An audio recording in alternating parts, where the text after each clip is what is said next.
Last time I spoke about Komi-san can't communicate, I was in love with the manga. Its concept is so wholesome, its delivery so well executed, and I poured my passion out in this video highlighting just why I love this manga so much. Now, surpassing 300 chapters, the Komi-san manga is in a bit of a rut. To me, it felt like the manga almost lost its focus and went on a tangent for a bit too long.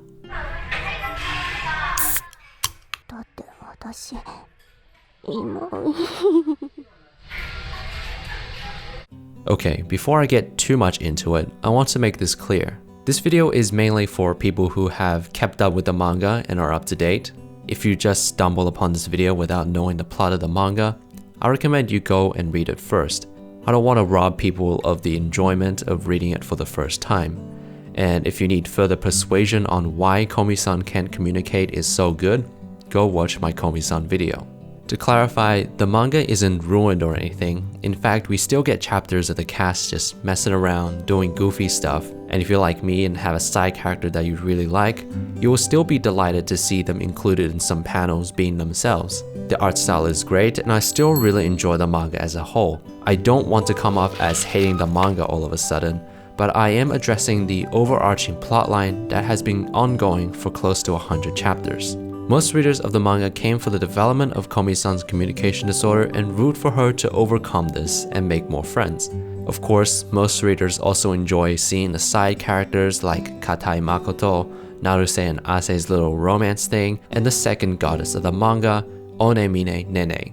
I think a lot of the most recent frustrations some readers have with this manga is tied closely with the focus shifting to the love triangle between Komi, Manbagi, and Tadano. It was fine as a subplot that they both like the same guy, but now this is the main plot point in the manga, and its execution is not great.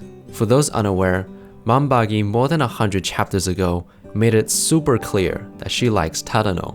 In chapter 206, Manbagi is in her room freaking out over how cool Tadano was and how much she likes him. And throughout the manga, we also get hints of Komi-san liking Tadano because he is so nice. Skip ahead a few more chapters during the cultural festival, Manbagi realizes that Komi likes Tadano too and has a bit of a breakdown. Komi eventually finds her and realizes that they both like Tadano. The interesting part about this is that this was not resolved properly. They seem to remain in a limbo state in terms of where they are at in their relationship. On one hand, they are very close friends, and Manbagi believes that if she starts to date Tadano, Komi and her would not remain as friends anymore. But at the same time, Komi believes that Manbagi shouldn't just give up on her feelings on Tadano just because she likes him too. So in essence, the two set up this weird kind of co-relationship between them and Tadano, where they both want to progress their relationship, but are also trying to keep it fair. For example, Manbagi wants to walk around the cultural festival alone with Tadano, so she encourages Komi to do the same. So then they both went on a little festival date with Tadano. Another instance is when they go to the karaoke after the cultural festival, and Manbagi tells Komi that she's gonna get all flirty with Tadano, so Komi-san should do it too. While this is going on, I haven't even discussed what Tadano himself is feeling. Even though these two girls are making moves on him, for the majority of the time he does not pick up the hints. He thinks of Manbagi as a friend and Komi as someone who is way out of his league. So even though he will hear a few words that highly suggest both of the girls like him and he'll get embarrassed, he ultimately does not inquire further and make any moves himself. And this goes on for more than 100 chapters as well. All of this seemed to change in the most recent chapters where the class went on a school trip to New York. In chapter 285, Manbagi tells Komi that she'll confess to Tadano on this trip. She thinks it's better to tell Komi about it than to do it behind her back.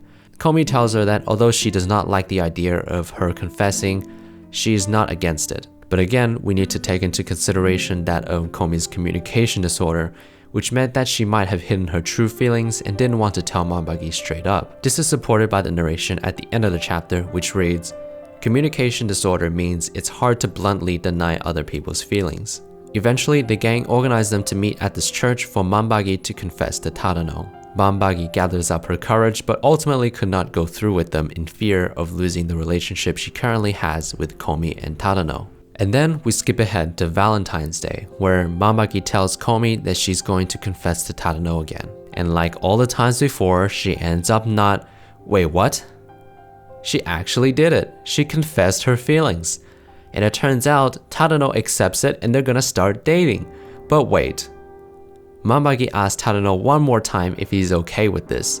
And upon further digging, Mambagi really draws out Tadano's true feelings and his crush on Komi.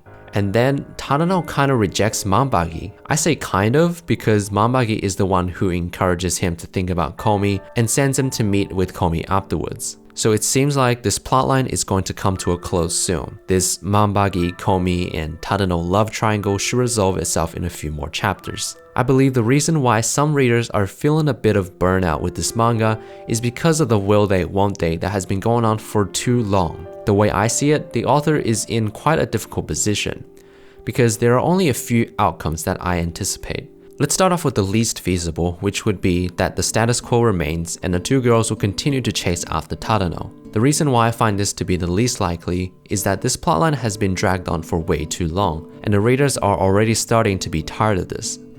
Another possible outcome is that Tadano will somehow date both of them through some weird arrangement between the two girls.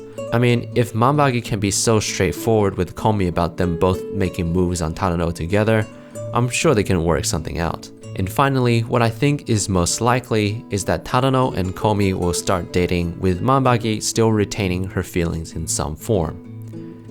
Look, despite the current plotline, I still really love this manga. There is a deep level of connection that you form with its characters after so many chapters.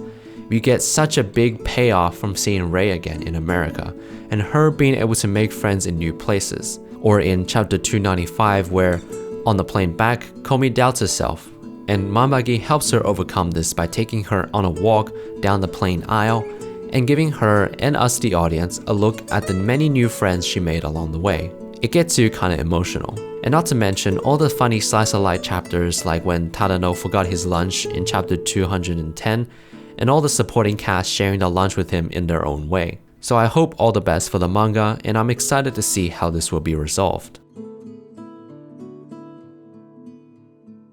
Thanks for watching this video. If you enjoyed this, leave a like and subscribe for more. As of me making this video, an anime adaptation was just announced, so I'm cautiously optimistic on how that will turn out and how they might adapt this manga. Let me know in the comments what your thoughts are on this current love triangle situation in the manga. Did you think Mambagi made the right choice? Let's discuss.